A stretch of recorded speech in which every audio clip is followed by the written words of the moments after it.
I'm Bill Rehbock from NVIDIA.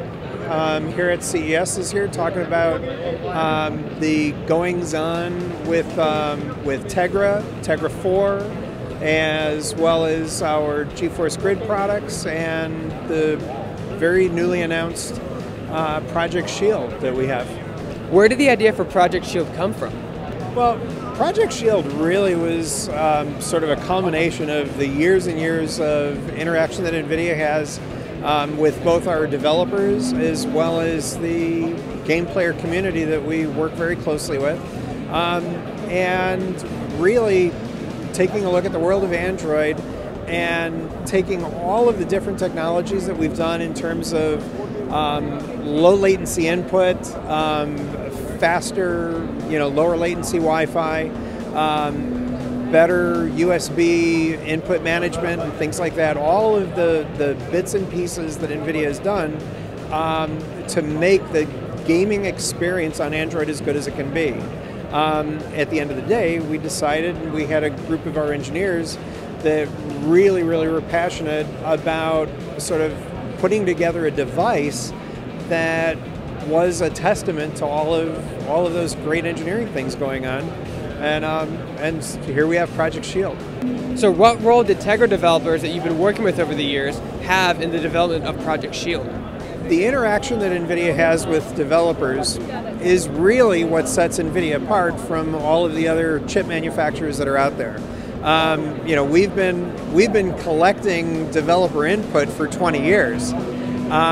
So it makes it really easy for NVIDIA to be able to produce a product like Project Shield that really winds up delivering what the developers would like to see in an Android gaming device, what they would like to see in general in a gaming device that's portable, as well as making sure that you still wind up with a portable device that is both mobile but also can deliver a fantastic 9-foot experience to consumers' television sets.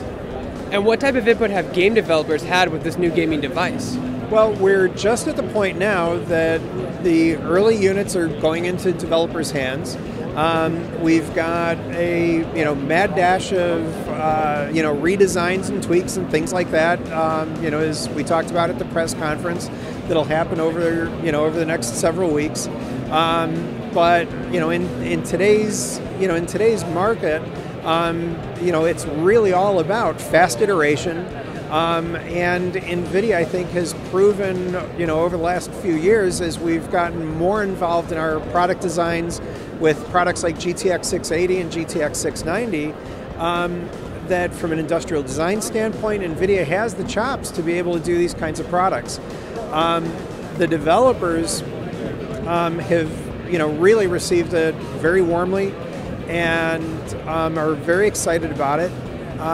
We've got some tweaks that are going to be happening to it, but overall, they're pretty satisfied with what we've delivered so far. And how is Project Shield being designed for gamers? Well, Project Shield, like pretty much everything else NVIDIA does, all the way from our drivers to GeForce Experience and the NVIDIA control panel, we listen to gamers. We make it a point to be at all of the gamer events. We're a very involved sponsor of these kind of things.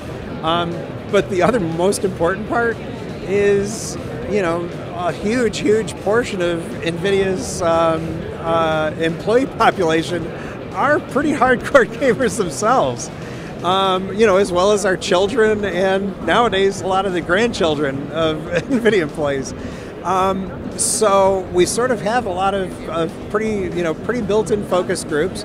Our relationships with retailers like GameStop also are another fantastic source of input for these kind of devices. And I think the reception that Shield has had from the public is a pretty good testament to how well we pay attention.